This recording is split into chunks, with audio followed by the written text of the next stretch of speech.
তো আজ আমরা শুরু করব সুপারপজিশন অফ ওয়েভস, যেখান থেকে আমরা বিটস ফর্ম হওয়ার কন্ডিশন বা বিটস ফর্ম হওয়ার সময়টা সেটা ক্যালকুলেট করব।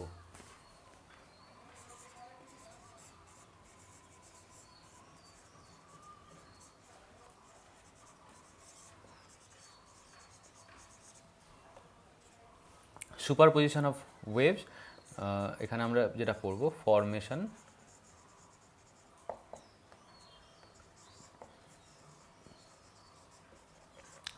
Of bits. সুপারপজিশন চ্যাপ্টারটা দুটো ভাগ আছে। প্রথম ভাগটাতে আমরা পড়ছি বিটস ফর্মেশন, আর এরই যে সেকেন্ড পার্টটায় আমরা পড়ব রেজোনেন্স টিউব। রেজোনেন্স টিউব মানে আমরা যে বাঁশি বাজাই, সেই বাঁশি দু রকমের হতে পারে। একটা বাঁশি হতে পারে ওয়ান সাইড ক্লোজড, আর অন্যটা হতে পারে বোথ সাইড ওপেনড। তো ওপেন এন্ড হতে পারে বা ক্লোজড এন্ড। এই যে দু ধরনের বাঁশি বা দু ধরনের অর্গান টিউব, এই অর্গান টিউবে কীভাবে রেজোনেন্স হয়, যার জন্য আমরা সাউন্ডটা পাই, সেটা আজকের এই চ্যাপ্টার থেকে আমরা শিখবো। তো প্রথমে দেখে নিই কীভাবে বিটস ফর্ম হয়। আমরা ধরছি দুটো ওয়েভ, একটা ওয়েভ y1 আর একটা ওয়েভ y2। y1টা হচ্ছে a sin 2π/λ1 vt minus x, আর সেকেন্ড ওয়েভটা a sin 2π/λ2 vt minus x. এবার এই দুটো ওয়েভ সুপারপোজ করবে, মানে একটা আরেকটার ঘাড়ে উঠে পড়বে, যার ফলে এই সুপারপজিশনের যে থিওরি আছে, সেই থিওরি অনুযায়ী আমরা জানি যে এই যে বাঁদিকে যেটা ওয়াই লিখেছি, ওয়াইটা বেসিক্যালি ডিসপ্লেসমেন্ট। তো এই ডিসপ্লেসমেন্টটা অ্যাড হয়ে যায় যখন সুপারপজিশন হয়, তখন ডিসপ্লেসমেন্টগুলো অ্যাড হয়ে যায়। সো অ্যাকর্ডিং টু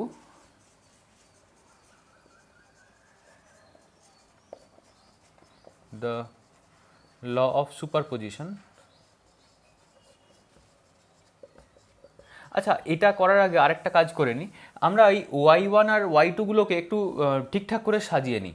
যদি ধরে নিই যে ইনিশিয়াল ডিসপ্লেসমেন্ট x না হয়ে থাকে, মানে ইনিশিয়াল ডিসপ্লেসমেন্ট যদি 0 হয়ে থাকে, সো আমরা একদম স্টার্টিং থেকে শুরু করছি। মানে if x equal to 0, then y1 equal to a sin 2π v/λ1 into t, আর y2 ভ্যালুটা হবে a sin 2π v/λ2 into T. এখানে এই v/λ, ভিটা কি ভেলোসিটি, ওয়েভ ভেলোসিটি, আর ল্যামডাটা হচ্ছে ওয়েভ লেন্থ। তো velocity divided by wavelength, that means 1/t বোঝাচ্ছে, 1/t। ঠিক আছে, আমরা জানি কি ভি ইকুয়াল টু λ/t। তাহলে যদি v/λ আসে, that means 1/t, it is F বা এখানে লিখবো এন, ফ্রিকোয়েন্সি। তার মানে ভেলোসিটি বাই ল্যামডা, সেটাকে আমরা এন দিয়ে ডিনোট করি, frequency. So it can be written as a sin 2π n1 into t, আর সেকেন্ডটা a sin 2π n2 into t. এই যে দুটো ওয়েভ পাচ্ছি, দে আর সুপারপোজিং, একটার ঘাড়ে আরেকটা উঠছে। So according to the law of superposition,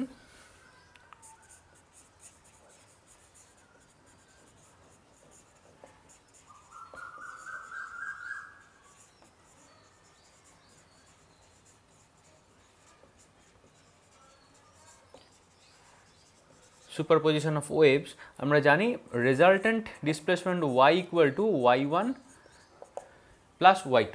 তো এই y1 আর y2-র যে ভ্যালুগুলো পেয়েছি, সেগুলোকে অ্যাড করে দেবো। a sin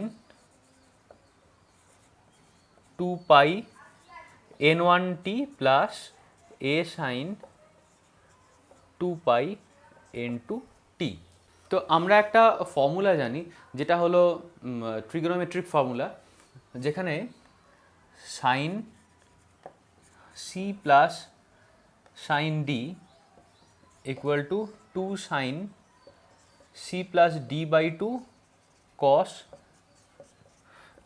C minus D by 2। এই যে ফর্মুলাটা আছে, এই ফর্মুলাটা যদি এখানে বসাই, এটা তো কমন চলে যাচ্ছে বাইরে, এটা বেরিয়ে গেল এ, তাহলে sine C plus sine D যেটা হবে 2 sin c plus D by two cos C minus D by two, 2a sin c plus D by two, এখানে আছে 2 পাই, এখানেও 2 পাই অ্যান্ড টি কমন চলে যাচ্ছে, সো 2 পাই টি কমন গেলে n1 plus n2 divided by two, divided by two, ওই 2 এর সাথে এই 2টা যদি কেটে যায়, সো এটা দাঁড়াচ্ছে n1 plus n2 into pi into t and cos C minus D by two, আবার আগের মতো n1 minus n2 into pi into t. এই হলো আমাদের y রেজাল্টেন্ট ডিসপ্লেসমেন্ট। এবার আমরা করি কি, এটা একটু সাজিয়ে লিখি, 2a cos n1 minus n2 pi t into sine n1 plus n2 pi t, এরকমভাবে সাজিয়ে লিখে এই যে পুরোটা, এই পুরোটাকে আমি অ্যামপ্লিটিউড হিসেবে ধরছি, মানে এটাকে ধরছি a sine n1 plus n2 pi t y equal to where a equal to 2a cos n1 minus n2 pi into t. এটা কেন ধরলাম একটু বলি। আমরা এর আগের দিন যখন সুপারপজিশন প্রিন্সিপাল থেকে ইন্টারফারেন্স টার্মটা বের করছিলাম, তখন আমরা দেখেছি যে যে সময় দুটো ওয়েভ সুপারপোজ করছিল, তারপর যখন রেজাল্ট্যান্ট ওয়েভটা এলো, সেই রেজাল্ট্যান্ট ওয়েভটাও সাইন ইন নেচার, মানে ওই ওয়েভটাও সাইনোসয়েডাল তো অবশ্যই, বাট সেটা সাইন কার্ভ, জিরো থেকে শুরু হচ্ছে, কস কার্ভ নয়। তার মানে আমরা এখানেও যখন সুপারপোজ করাচ্ছি, আমাদের মাথায় রাখতে হবে যে রেজাল্ট্যান্ট ওয়েভটা অবশ্যই সাইন কার্ভ হবে। তো আমি দেখতে পাচ্ছি এই যে ইকুয়েশনটা এলো, এখানে সাইনও আছে কসও আছে, তাহলে নিশ্চয়ই ওই কস টার্মটা আমাদের ওয়েভকে ডিনোট করছে না, ওয়েভকে ডিনোট করবে শুধু সাইনটা। তাহলে কসটা কোথায় যাবে? কসটা যাবে অ্যামপ্লিটিউড পার্টে, তাই আমরা কসটাকে অ্যামপ্লিটিউড পার্টে ঢুকিয়ে নিয়েছি। এখন একটা মজার জিনিস এখানে দেখার আছে যে এই যে amplitude A, it is not a constant quantity, but it depends on time t, t এর উপর ডিপেন্ড করছে। তার মানে টি বাড়ার সাথে সাথে এটা চেঞ্জ হতে থাকবে, যেহেতু এটা কস, বাড়বে কমবে প্লাস মাইনাস এগুলো হতেই পারে। তার মানে হয় অ্যামপ্লিটিউডটা বেশি হবে বা অ্যামপ্লিটিউড থাকবে না। অ্যামপ্লিটিউড যদি বেশি হয় তখন বিট ফর্ম হবে, আর অ্যামপ্লিটিউড যদি না থাকে তখন বিট ফর্ম হবে না। আমাদের এটাই দেখার যে ঠিক কোন কোন সময়ে বিট ফর্ম হচ্ছে আর কোন কোন সময়ে বিট ফর্ম হচ্ছে না। আমরা জানি কসের ম্যাক্সিমাম ভ্যালু যদি আমি পোলারিটির দিক থেকে দেখতে চাই, সরি পোলারিটি না, ম্যাগনিটিউডের দিক থেকে দেখতে চাই, তখন ওর ভ্যালুটা হয় 1, মানে প্লাস মাইনাস 1। আর যদি ম্যাগনিটিউডের দিক থেকে লেসার ভ্যালু দেখতে চাই, লিস্ট ভ্যালু দেখতে চাই, দ্যাট উইল বি 0, বিকজ অ্যামপ্লিটিউডের ক্ষেত্রে -1-এর কোনো ভ্যালু নেই, বিকজ আমরা কোনো সাউন্ড শুনতে পাচ্ছি, যদি পাই তাহলে বিচার করবো যে বেশি পাচ্ছি না কম পাচ্ছি, আর যদি শুনতে না পাই তো 0। তার মানে যদি নেগেটিভ অ্যামপ্লিটিউড যদি হতো তাহলে সেটার কোনো সিগনিফিকেন্স থাকতো না, বিকজ আমরা শুনতে পেলে তবেই না সেটার অ্যামপ্লিটিউড বলবো। সেই রকমই যখন আমি এই ওয়েভটাকে বিচার করছি, সেই সময় আমরা দেখব হয় ওয়েভটা ম্যাক্সিমাম ভ্যালু দেবে, মানে হাইস্ট বা লোয়ার হাইস্ট যে কোনো একটা, মানে বেড়েছে, আর যদি না থাকে তাহলে 0। সো আমরা কসের দুটো কন্ডিশনই দেখব, when cos gives +-1 and when cos gives 0। কোন কোন কন্ডিশনে cos +-1 দেয় আর কোন কোন কন্ডিশনে 0 দেয় সেটা দেখে নিই। So for maximum amplitude,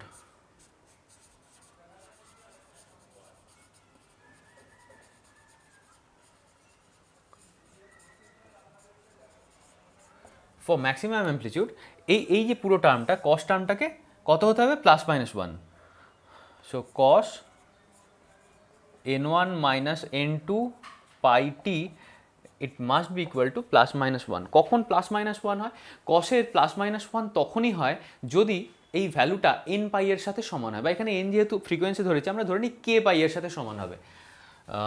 it is equals to k pi, both সাইডে পাইটা যদি কেটে যায়, সো k পাই শুধু না, মানে cos k পাই এর সাথে সমান হয়। তাহলে আমি কম্পেয়ার করে লিখতে পারি n1 মাইনাস n2, পাই দুটো কেটে যাচ্ছে, into t equal to k, therefore t equal to k by n1 minus n2। এখানে where k ইকুয়াল টু 0 থেকে শুরু, 0, 1, 2, 3 অ্যান্ড সো অন। এটা হলো ম্যাক্সিমাম অ্যামপ্লিটিউড, মানে কন্ডিশন ফর বিটস। তার মানে টাইম ফর বিটস, কখন কখন বিটস পাবো, যখন কে এর value 0, so t equal to 0। Next হচ্ছে t equal to 1/n1 minus n2। Next হচ্ছে k equal to t equal to 2/n1 minus n2, 3/n1 minus n2 and so on.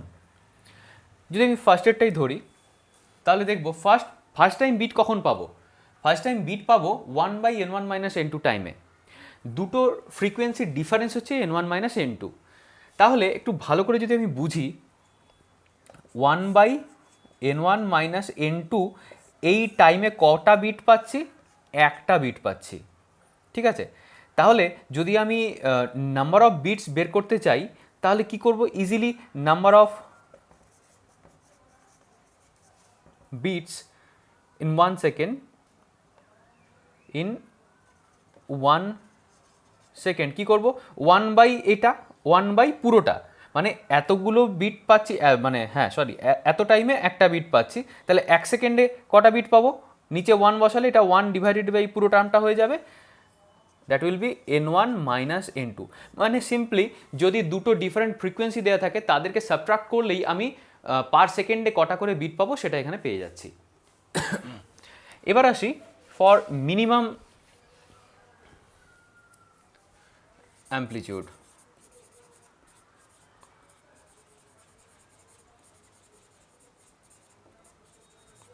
For minimum amplitude এই cos n1 minus n2 pi t এটা 0 হতে হবে। cos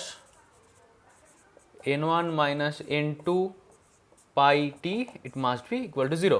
কসের value কখন 0 হয়, কসের value তখনই 0 হয় যদি এর ভ্যালুটা হয় cos 2n plus 1 pi by 2, মানে এখানে লিখব cos 2k plus 1 pi by 2। যদি দু সাইড কম্পেয়ার করি that will give n1 minus n2 into pi কেটে যাচ্ছে, t equal to 2k plus 1 by 2, pi তো কেটে গেছে। ঠিক আগের মতোই t এর ভ্যালুটা বের করব 2k plus 1 by 2 into n1 minus n2। এবারে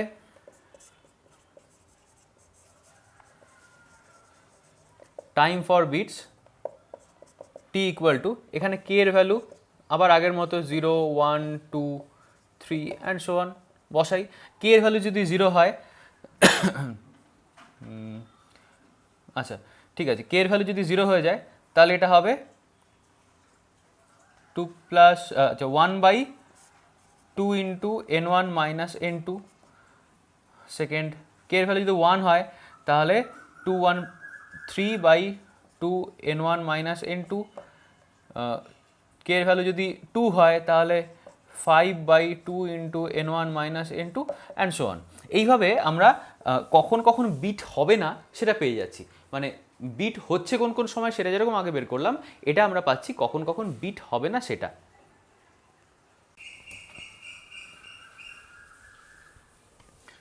এটা হলো সুপারপজিশন অফ ওয়েভসের ফার্স্ট পার্ট। এর যে সেকেন্ড পার্টটা আছে মানে রেজোন্যান্স টিউব,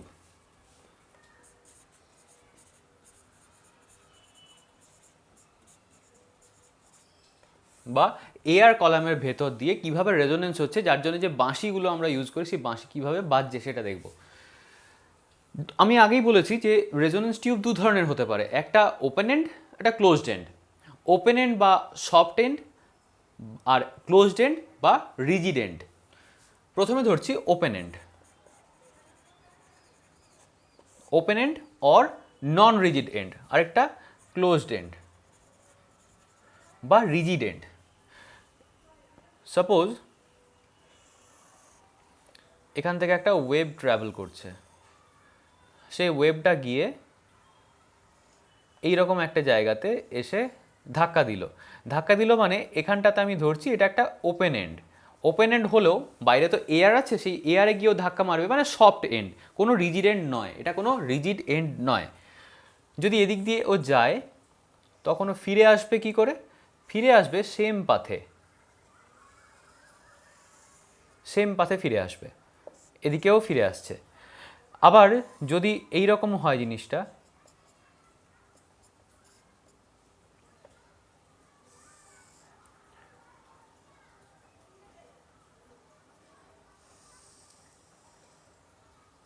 এইভাবে গেল, ও যখন ফিরে আসবে তখন ঠিক উল্টোভাবে ফিরে আসবে। এইভাবে যদি যায় তো উল্টো দিকে ফিরে আসবে। উল্টো দিকে যখন ক্লোজড এন্ড ধরবো, ক্লোজড এন্ডের ক্ষেত্রে রিজিড এন্ড একদম ফিক্সড, কোনোভাবেই এটা মুভ করছে না।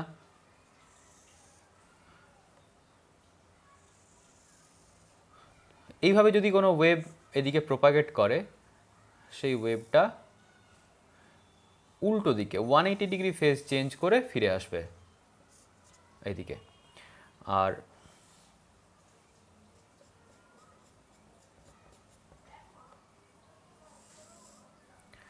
যদি ওয়েভটা এইভাবে যায়, সেই ওয়েভটা এই দিক থেকেই ব্যাক করবে। ঠিক আছে, এই জিনিসটা মাথায় রাখতে হবে। যদি ওপেন এন্ড থাকে তাহলে যদি মিন পজিশনে রিফ্লেক্ট করে তাহলে সেম সাইড থেকে সেমভাবে ফিরে আসবে, কোনো রকম ফেজ চেঞ্জ হবে না। বাট যদি মিন পজিশন ছাড়া অন্য কোনো এক্সট্রিম এন্ডে রিফ্লেক্ট করে তখন অপোজিট এন্ড থেকে ফিরে আসবে। আর ক্লোজড এন্ডে এই পুরো ব্যাপারটাই ঠিক উল্টো হচ্ছে। এবার আমরা ম্যাথমেটিক্যাল ক্যালকুলেশনে আসি।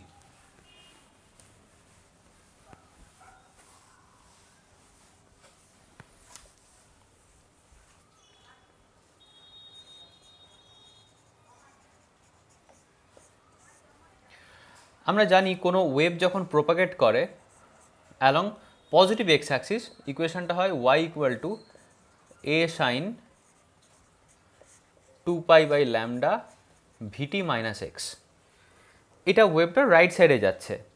এবার যখন আমি যেহেতু বলেছি ওপেন এন্ডে যখন ও ফিরে আসছে, ফিরে আসার সময় ওর এই শুধু সাইনটা চেঞ্জ হবে, কোনো রিফ্লেকশন অ্যাজ সাচ হচ্ছে না। জাস্ট ওপারে গেছে, ওখান থেকে আরেকটা নতুন ওয়েভ ক্রিয়েট হয়ে ফিরে আসছে, এখানে কিন্তু রিফ্লেকশনটা হবে না। এটা along positive X axis. Second যেটা ফিরে আসছে আমি ধরছি y dash equal to a sine 2 pi by lambda VT plus X. এটা অ্যালং নেগেটিভ এক্স অ্যাক্সিস।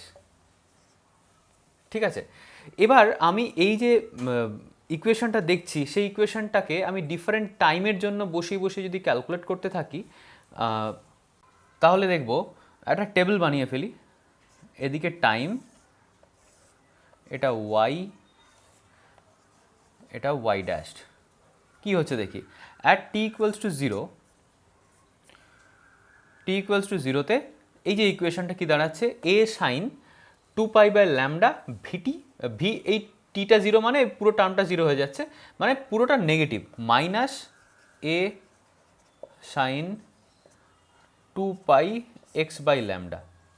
যেটা ফিরে আসছে সেই ইকুয়েশনটা দাঁড়াচ্ছে A sine 2 pi x by lambda. When t equals to t by 4, তখন এই জায়গায় যদি টি বাই 4 বসাই, ভিটি আমরা জানি ভেলোসিটি মানেই হচ্ছে lambda by T, therefore VT equal to lambda, VT equal to lambda ধরে আমাদেরকে পুরোটা এগোতে হবে। দেখা যাক তাহলে যদি আমি টি এর ভ্যালুটা টি বাই 4 বসাই তাহলে ইকুয়েশন দাঁড়াচ্ছে A sine 2 pi by lambda v capital T divided by 4, that is lambda by 4। আর অলরেডি বাইরে ল্যামডা আছে। ঠিক আছে, তো ল্যামডা যেহেতু বাইরে আছে, আমরা পুরো জিনিসটাকে যদি একটু বাইরে ক্যালকুলেট করে দেখি তাহলে দেখব ইকুয়েশনটা এইরকম হচ্ছে, এ সাইন মাল্টিপ্লাই করে দিচ্ছি, ভেতরে একটা ল্যামডা আছে আর বাইরে ল্যামডা আছে, কেটে যাচ্ছে আর নিচে হয়ে যাচ্ছে 4, ল্যামডা বাই 4, তাহলে pi by 2, it gives pi by 2 minus 2 pi x by lambda, pi by 2। Pi by 2 থাকার জন্য ফেজটা চেঞ্জ হয়ে যাচ্ছে, so it gives a cos 2 pi x by lambda. এবার প্লাস হবে না মাইনাস হবে সেটা দেখার জন্য আমরা এই টেবিলটা দেখব। এই টেবিল দেখতে পাচ্ছি যে এটা অল পজিটিভ, সাইন ট্যান কস, এখানে পাই বাই 2 গিয়ে আবার সেম ইয়েতে কোয়াড্রেন্টে ফিরে এসেছে, ফলে এটা পজিটিভ হবে। So it gives a cos 2 pi by 2 pi x by lambda, 2 pi x by lambda. আর যেটা ফিরে আসছে সেটার ক্ষেত্রেও সেম জিনিস হবে, সেটার ক্ষেত্রে সেম জিনিসটা, মানে এটা ফার্স্ট কোয়াড্রেন্টে না, তখন সেকেন্ড কোয়াড্রেন্টে চলে আসছে, সেকেন্ড কোয়াড্রেন্টে পজিটিভই হবে, তাহলে এটাও দাঁড়াচ্ছে এ কস 2π/λ। সিমিলারলি t/2 যদি করি, তাহলে t/2 এখানে যদি ভ্যালু বসিয়ে দিই, t/2 এর জায়গায়, তাহলে এটা পাই হয়ে যাবে, পাই হওয়া মানে 2 × π/2, তাহলে সাইনটা সাইন থাকবে। আর যেহেতু 2 × π/2 হয়ে যাচ্ছে, দুটো কোয়াড্রেন্ট পেরিয়ে, মানে সাইন কোয়াড্রেন্টে আছে, তো এটা প্লাস থাকছে এ sign 2πx/λ, R minus A sign 2πx/λ। কেন হচ্ছে দেখি, এখানে দুবার π/2 ক্রস করে গিয়ে থার্ড কোয়াড্রেন্টে চলে আসছে, অল সাইন ট্যান পজিটিভ, এখানে সাইন আছে তাই নেগেটিভ। সিমিলারলি t/2 এর পর 3t/4 করবো, 3t/4 এর জন্য এরকম বসিয়ে দেখবো, প্রত্যেকটার জন্য বসাতে হবে, তারপরে t এর জন্য, ঠিক আছে। এভাবে আমরা যদি একটা গ্রাফ ড্র করি, তাহলে গ্রাফটা পাবো এইরকম। t = যখন 0, সেই সময় যাওয়ার গ্রাফটা হচ্ছে মাইনাস এ সাইন, মানে sine curve with a negative initial phase, এইভাবে যাচ্ছে। আর যেটা ফিরে আসছে সেটা পজিটিভ, মানে এদিকে গেল, এটা যাওয়ার, আর ফিরে আসাটা এদিক থেকে এভাবে ফিরে আসছে, ঠিক আছে। তাহলে এদের রেজাল্ট্যান্টটা অনেকটা বেশি হবে, এরকম উপর দিয়ে আসবে। এটা t = 0 এর জন্য। যদি t = t/4 এর জন্য নিই, তাহলে কস দিয়ে শুরু, কস দিয়েই শেষ, মানে পজিটিভ কস দিয়ে যাচ্ছে, আবার পজিটিভ কস দিয়েই ফিরে আসছে, তাহলে এটার জন্য মাঝখানটা অ্যামপ্লিটিউডটা অনেক বেশি হবে, ঠিক আছে। এগুলোতে বিট ফর্ম হচ্ছে। t/2 এর জন্য, t/2 এর জন্য দেখতে পাচ্ছি যাচ্ছে প্লাস এ সাইন নিয়ে, মানে যাচ্ছে এইভাবে, আর ফিরে আসছেও নেগেটিভ, এদিক থেকেই ফিরে আসছে, ফলে এরও অ্যামপ্লিটিউডটা এরকম বেশি হবে। মানে এইভাবে আমাদের প্রত্যেকটা ভ্যালু বসিয়ে গ্রাফটা আলাদা করে ড্র করে দেখতে হবে যে এদের বিট ফর্মেশনগুলো বা এদের যে রেজোনেন্সটা সেটা ঠিক কীভাবে আসছে। এবার আমরা সুপারপজিশনের ইকুয়েশনটা বানাবো।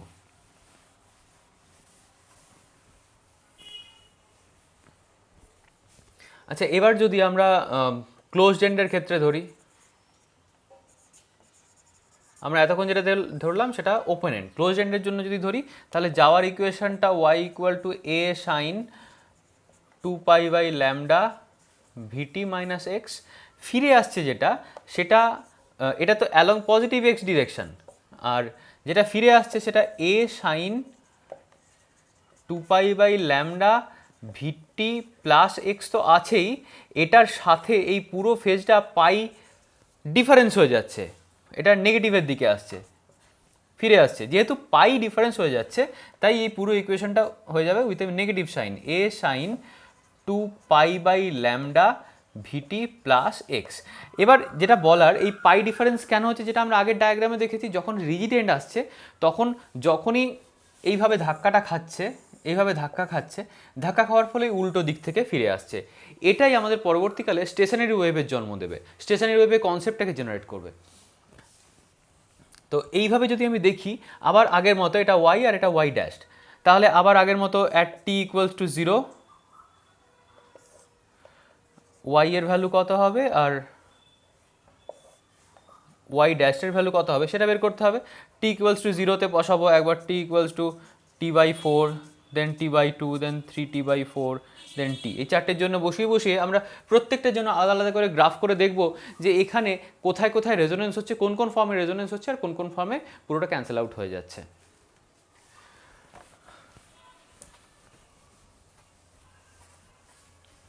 এবার আমরা স্টেশনারি ওয়েভের ইকুয়েশন বের করব।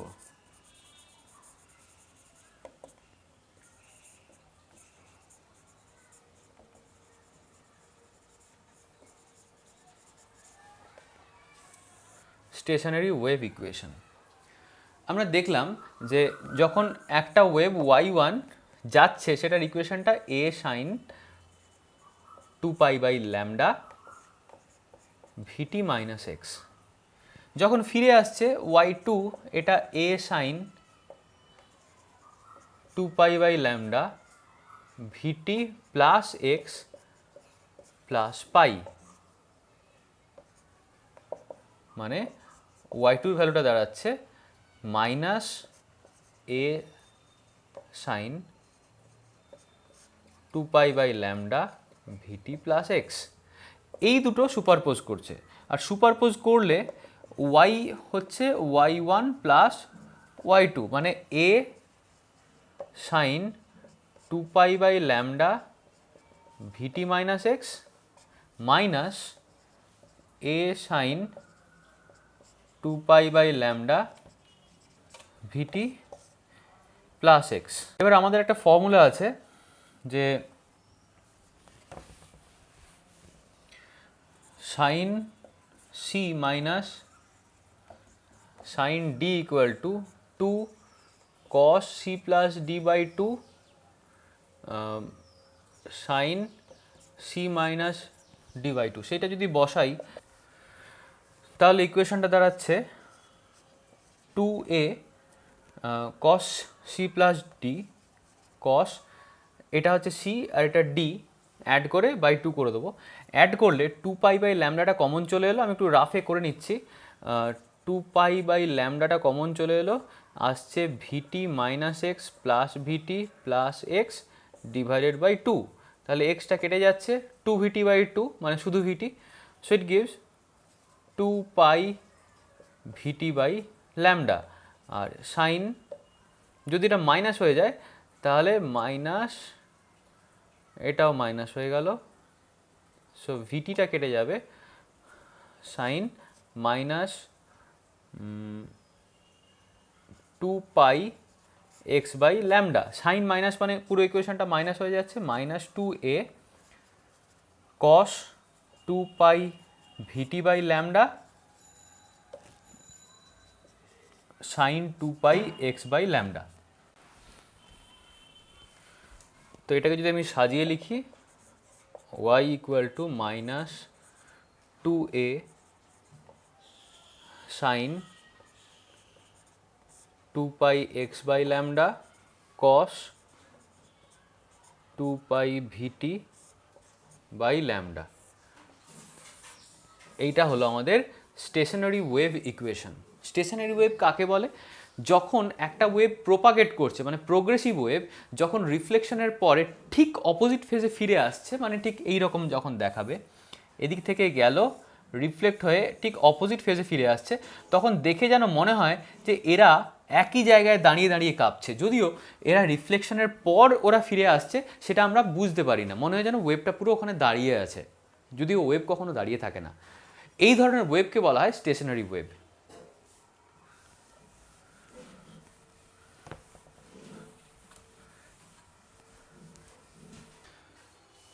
এবার যেটা আমরা রেজোনেন্স টিউব বলছিলাম, মানে বাঁশির ক্ষেত্রে, সাপোজ এটা একটা ক্লোজড এন্ডের বাঁশি, তো এখানে ওয়েভটা কিভাবে ঢোকে, এটা ওয়েভটা ঢোকে এখানে, ঢুকলো, এদিকে রিফ্লেক্ট হয়ে বেরিয়ে গেল।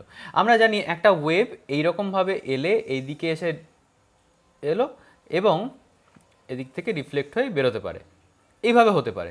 কিন্তু এটা কি? এটা একটা ওয়েভের হাফ পোর্শন, এটা একটা ওয়েভের হাফ পোর্শন। কীভাবে দেখাচ্ছি? পুরো ওয়েভটা থাকে এই রকম, কমপ্লিট ওয়েভ, আমি এইটুকু পার্ট নিচ্ছি, এখানে এইটুকু পার্ট আছে, তাহলে এটা হাফ। আর যদি শুধু এইটুকু পার্ট নিই, মানে ওপর থেকে এইটুকু, that will give a quarter part, শুধুমাত্র কোয়ার্টার পার্টটা দিচ্ছে, মানে এই পার্টটা দিচ্ছে। এখানে শুধু সেই কোয়ার্টার পার্টটা আছে, মানে এখানে পুরো ওয়েভটার λ/4 আমরা ইউজ করছি। আমরা জানি এই টিউবটার লেন্থ এল, ধরে নিচ্ছি আমরা টিউবটার লেন্থ এল, টিউবটার লেন্থ এল, আর এই টিউবটার এটা তো এন্ড, এই জায়গাতে কিছুটা ওয়েভ বাইরের দিকে থাকে, দ্যাট ইজ ই। তাহলে পুরো লেন্থটা হচ্ছে, টোটাল লেন্থ হলো এল প্লাস ই। তাহলে λ/4টা কার সাথে সমান? therefore λ/4 is equal to L plus e. ওখান থেকে λ equal to 4 into L plus e, therefore frequency n equal to frequency মানে কি? 1/time period, 1/time period means velocity by length, velocity by wavelength. So v by lambda, so v by 4 into L plus E, এটা হলো frequency for open closed end resonance tube. এই same জিনিসটা যদি open এন্ডের ক্ষেত্রে হতো তখন কি হতো দেখা যাক। ওপেন এন্ডের ক্ষেত্রে হলে সাপোজ দু সাইডই ওপেন আছে, তো এখান থেকে একটা ওয়েভ এদিকে গেল, এখান থেকে একটা ওয়েভ এদিকে গেল, so it gives a half part λ/2, এখানেও কিছুটা বাইরের দিকে বেরিয়ে থাকবে, নিচেও কিছুটা বাইরের দিকে বেরিয়ে থাকবে। এই পুরোটা λ/2কে ডিনোট করছে, যেখানে এইখান থেকে এতটুকুর লেন্থ হলো এল, আর এই বাইরের দিকের পার্টটা ই, এই বাইরের দিকের পার্টটাও ই। তাহলে এখানে λ/2 is equals to L plus E, therefore lambda equal to 2 into L plus E. So এখান থেকে ফ্রিকোয়েন্সি যদি আমি বের করতে চাই, frequency n equal to v by lambda, so v by 2 into L plus E, এটা হলো আমাদের ফ্রিকোয়েন্সির ইকুয়েশন ফর ওপেন এন্ড। আচ্ছা, এখানে একটা জিনিস, দু সাইডে যেহেতু ই আছে তো এটাকে 2e লেখাটাই ভালো, দু সাইডে তো ই বেরিয়ে আছে, তো L plus 2e, L plus 2e। অনেক ক্ষেত্রে ই এর ভ্যালুটা 0.6 মতো নেওয়া হয়, 0.6 centimetre, so it gives 1.2 centimetre. এই হলো আমাদের রেজোন্যান্স টিউবের সমস্ত ক্যালকুলেশন।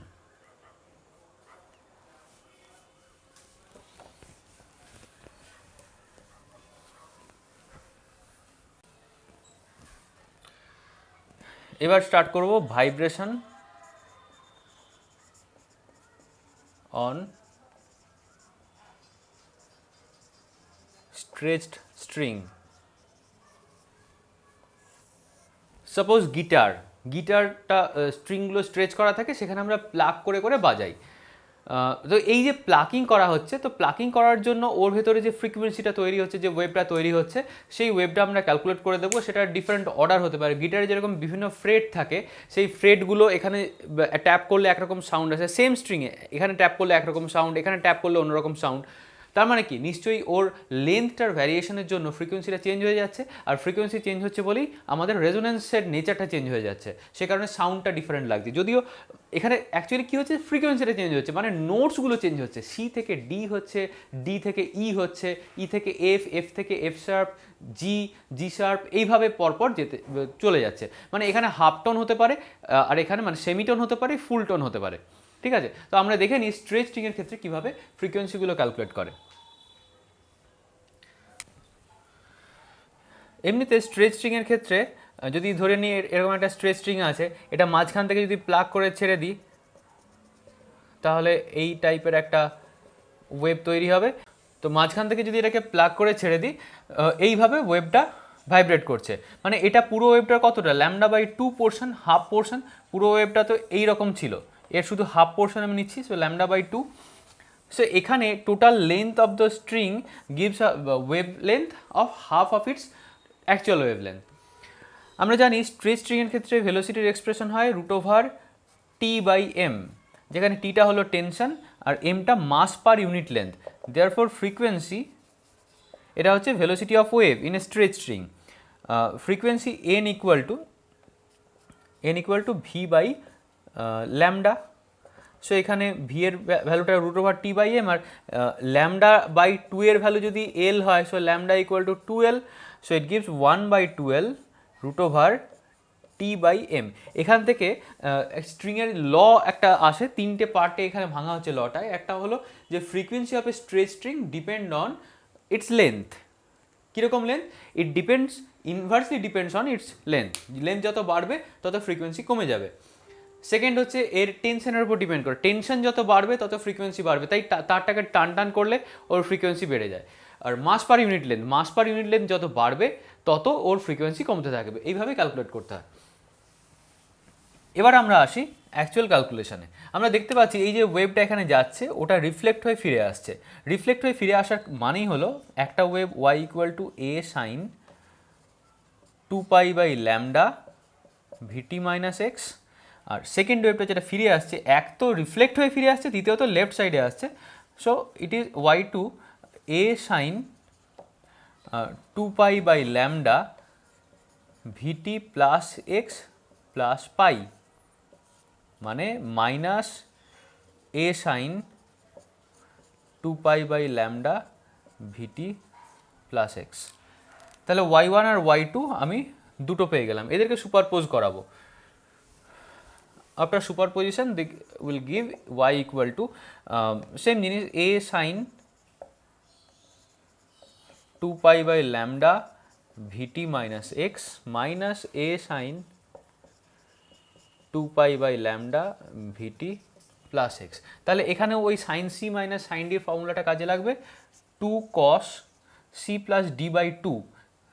সি আর ডি যদি কমন নিই, একটু রাফে করে নিই, two pi by lambda VT minus x plus vt plus x.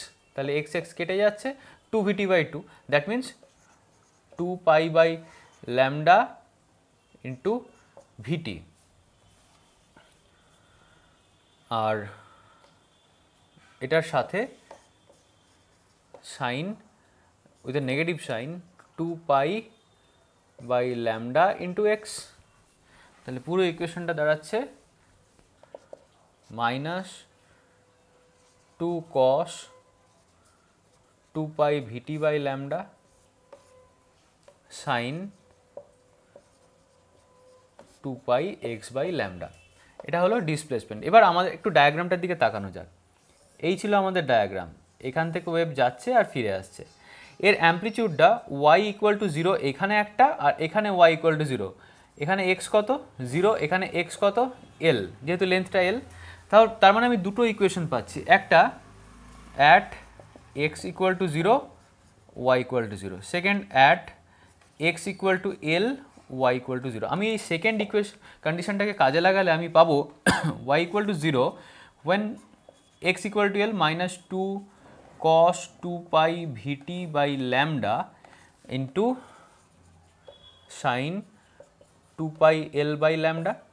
Now the product of these two term is 0, that means each and every term may be 0 or any one of the term is 0. So sin 2 pi l by lambda equal to 0. sin কখন 0 হয়? যখন ভ্যালুটা n পাই এর সাথে সমান হয়। So 2 pi l by lambda equal to n pi. So both side এ পাইটা কেটে যাচ্ছে, therefore l equal to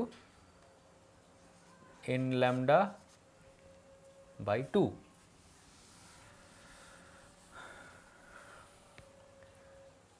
আচ্ছা, আমরা যে যে জায়গাগুলোতে n ধরেছি সেগুলো সব n ড্যাশ লিখে নিই, বিকজ ফ্রিকোয়েন্সি টার্মটা আমরা n দিয়ে লিখেছি, বা এই কনস্ট্যান্টটাকে k বা p এই ধরনের যে কোনো কিছু ইউজ করা যেতে পারে। ঠিক আছে, সো এখান থেকে lambda equal to 2l by n dash. Therefore frequency n equal to v by lambda, that is n dashed by 2l into root over t by m. এবার এই n dash এর ভ্যালু কি? 1 2 3 and so on. তাহলে যদি n এর value 1 বসাই তাহলে সেটা হবে first order, first order resonance. First order রেজোনেন্সে n ড্যাশের ভ্যালুটা 1 হবে। 1 হওয়া মানে ফ্রিকোয়েন্সি দাঁড়াচ্ছে 1 by 2l root over T by M.